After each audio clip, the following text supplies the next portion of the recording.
gamervision.com here at PAX East, checking out Two Worlds 2. Yeah, my name is Jake DeGennaro. I'm the PR director for Two Worlds 2 and Software Interactive. Two Worlds 2 is the sequel to the 2007 Fuel RPG, coming out on PC, PS3, Xbox 360 in late Q3 this year.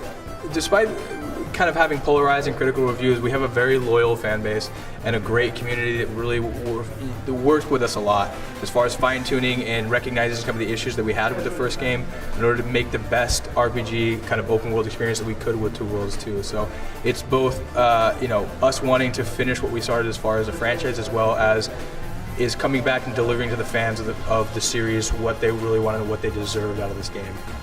A lot more time has been taken with development, and it's also a multinational effort. Reality Pump, the developer, is a Polish-based company that we've been working with for well over 10 years, and this is their first RPG was Two Worlds, and their first console was actually Xbox 360.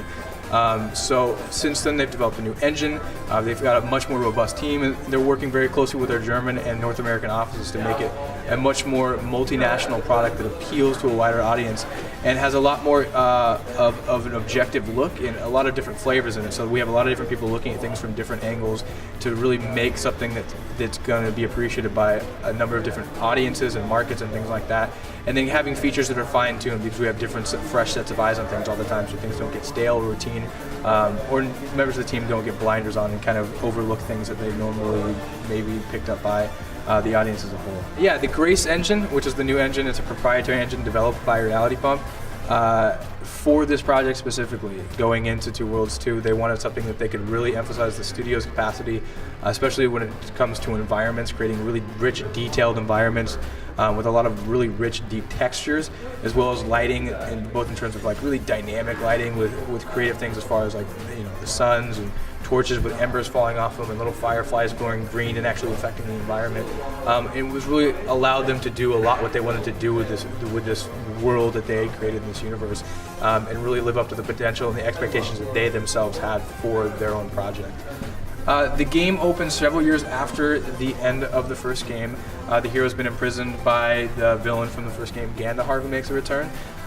He runs across, he's liberated or rescued from this dungeon by an unexpected group of previous rivals, and the game kind of unfolds from there. There's a lot of, you get a lot of backstory behind Gandahar and what brought him to be the man that he is today, as well as a number of different motivational factors or motivational groups that are vying for control over this wasteland that Gandahar has created in the void of having any competition for power or supremacy.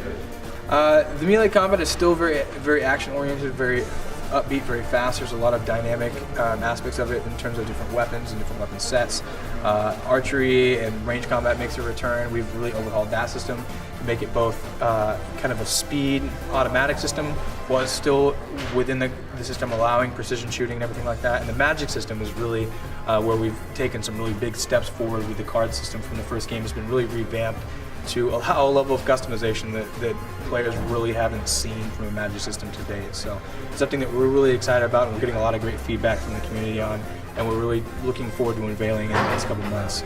Easter eggs galore. It's one of the great things about working with a small independent studio, and having that versatility as a small team is putting a lot of jokes and having a lot of fun making the game. Because at the end of the day, it has to be fun. In order for the game to be good, you have to enjoy the process of making it and stuff like that. So we've thrown in a lot of things that make us laugh and stuff like that.